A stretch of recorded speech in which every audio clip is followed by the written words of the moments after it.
Why hello there and welcome to another Wuthering Waves video. Today I have a pretty positive video for you. I just want to talk about one of my favorite parts of the game, which are the boss fights. Hope you stick around for it, hope you're doing well, and let's get right into it. Okay, so if you're an experienced RPG player like I am, then you are well aware that big HP bar boss fights are not good boss fights. And so to explain that a little bit more for people who may not understand or know or whatever, in RPGs, sometimes the way that developers decide to make the bosses harder for higher difficulty or just harder bosses in general is they just make bigger numbers out of the HP bar and make them do more damage and stuff. And it kind of just turns the boss fight into a number simulator where it's if your survivability and DPS are numerically good enough to pass the sort of stat check, then you pass it and you win the fight. There's no skill involved. There's no real there's nothing you can do as an active player to change that. It's sort of just a number simulator. Now, obviously, when developers do this, it's kind of viewed as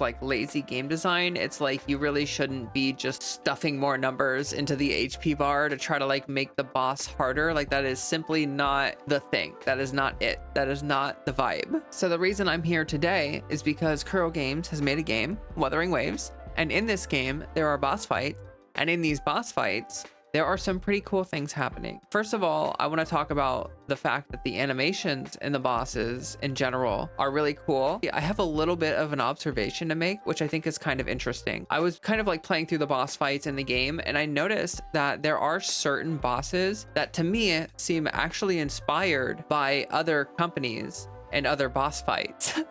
I think some of the bosses actually have animations that are kind of seemingly inspired by boss fights from FromSoft games. Specifically, the Inferno Rider seems to have a very similar style of attack to the Tree Sentinel from Elden Ring. It seems heavily inspired by the Tree Sentinel. I don't know exactly how to say it. I think it's a Morning X. It's the bird weird thing that's you gotta fight in the game. That enemy reminds me of Estelle, the Voidborn from Elden Ring. There's actually quite a few bosses that I feel might have been inspired, in part possibly by Elden Ring bosses, which is kind of an interesting thing because From Software is known for their good boss fights. So if Kuro Games was trying desperately to develop good boss fights and they look to From Software for that, that's actually a really good thing. And also just another thing, the Bellborn, what is it, Geolanche, whatever, I don't know. The big turtle with the bell on its back, it's pretty much the Ajdaha fight, except it has the stagger meter, so you can knock it down and you can hit it with hit the bell or whatever. But yeah, that was just sort of a fun little observation I made. It's not bad in my opinion if some of these bosses are inspired by From Software or other companies that do good boss fights, because in my opinion that just means that they're learning from the best. But okay, on to the actual boss fights themselves.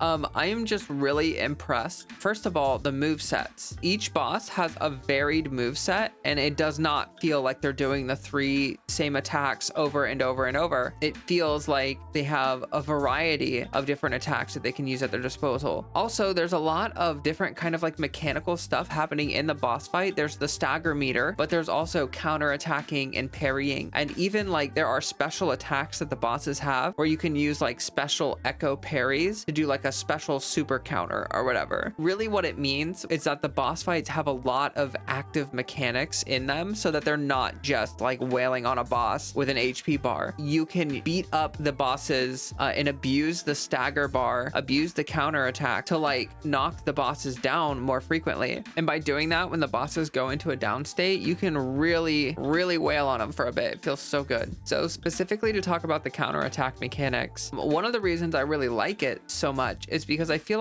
there's a lot of incentive in games like Genshin Impact to just sit there and just smash your mouse button over and over and literally just mash your buttons as quickly as possible. There's no real tempo to the fight, so it's really more about you doing your rotation and stuff like that. You don't have to worry about the timing of your attacks in Genshin Impact for the most part. You really don't need to. Versus in Wuthering Waves, there are boss fights that have different kind of speeds to them. So if you're just sitting there mashing your mouse button, you're gonna miss a ton of those counter attack mechanics. This rewards a more careful and watchful approach. If you're paying attention to like when the boss is attacking, you can delay your attack a little bit. You can like do all sorts of things to like set up the counter attacks. And by doing that and abusing that, you can abuse the stagger meter. The stagger meter is really good because it allows you to force the boss into a down state, which is always really good. I don't know about anyone else, but like one of the most annoying things in a boss fight is when the boss is just like constantly moving around, like flying in the air or underground or constantly attacking. And it feels like you can't really do anything. Like you're just constantly trying to like, you know, dodge and like avoid the boss. And now if it's a really hard boss, I kind of get it. But having the ability to force them into a down staggered state just feels really good. It feels very rewarding. But yeah, all of these mechanics, as mentioned before, are also really just great for free-to-play people because it gives them more opportunity to be active participants in the fight and work on mechanics and like improve their skills as players in order to use that to give them the edge rather than, you know, money. I just really like that it's like a very consistent thing throughout the entire game is that like bosses and even elite enemies have counterable attacks. It feels like very built into the game. It feels like not just a mechanic for a specific boss that you can do in a specific boss fight. I really like how they've integrated that, and I think it's just such a superb choice of them. I know that like adding in those counterattack things, that's like a choice. Like you have to go in, find which attacks are going to be counterattacks. You have to program all that in. Like that is a choice. That is not something that just kind of like happens or whatever. And honestly, the last thing that I want to say about the bosses is that I'm happy that they're not easy. Like I was a little bit worried that like, obviously these are the first bosses we're going to be fighting in the game. So there's a bit of an incentive to kind of make them a little bit easier because it's like players that are probably newer to your game. Maybe they haven't played challenging combat games in the past or whatever. There's sort of like a little bit of an incentive to make the early bosses very casual friendly, so to speak, right? But to be totally honest, they did not go that route. They actually made all the bosses very unique. Some were harder than others, I would say, but that's just probably my personal preference. There maybe are some bosses that are actually harder than others, but overall they feel all challenging in different ways. They feel like, you know, very unique, and I'm excited to see like what they come up with in the future, to be totally honest, especially with like these weekly bosses and stuff where they're like supposed to be harder boss fights or whatever. The amount of boss fights that we have already is impressive in my mind. Like none of them are really like throwaway boss fights, and I'm just happy to see the game is starting off super strong in this respect. Looking forward to the future, I bet we will see some pretty crazy boss fights, especially as the game goes on and it starts to like ramp up in difficulty and stuff and the story gets more intense. That's where you can get like some really good blood pumping moments of just like exhilaration from your player base. I'm excited also to see like boss showcase videos because that's definitely going to be a thing. Like I don't know if you've tried fighting the holograms. They are so hard.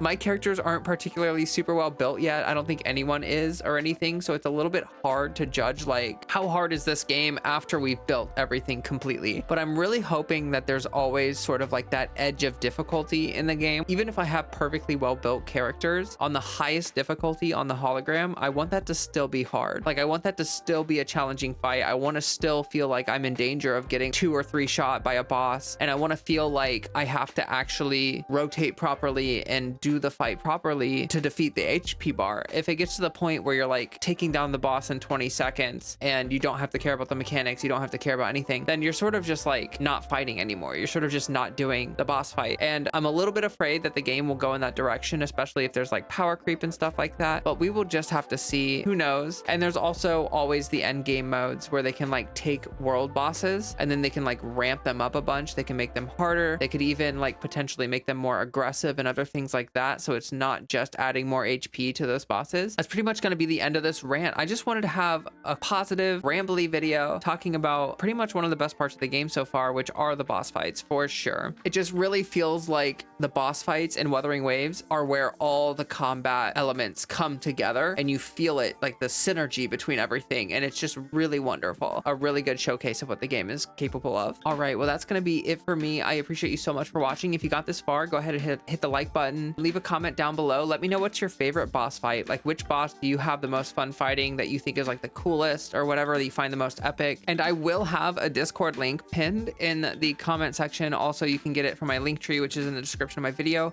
Have a very friendly, small community, and we would love to see some new faces in the Discord. We're hoping some people from the Wuthering Waves community can join in, help grow my small little friendly community here. We're all about the good vibe. Like, obviously we can have constructive conversations or whatever, but this is not the place for toxicity. This is not the place. All right, well, that's gonna do it for me. I will have another video here in a couple days or whatever. I am starting back work, which is super fun, so I'll probably have to cut back the number of streams I'm doing, but I still plan to focus heavily on releasing consistent video content like every other day or so. Would like to work up to being able to do every day, but I'm just not fast enough yet. Again, thank you so much for watching. Until next time, drink some water.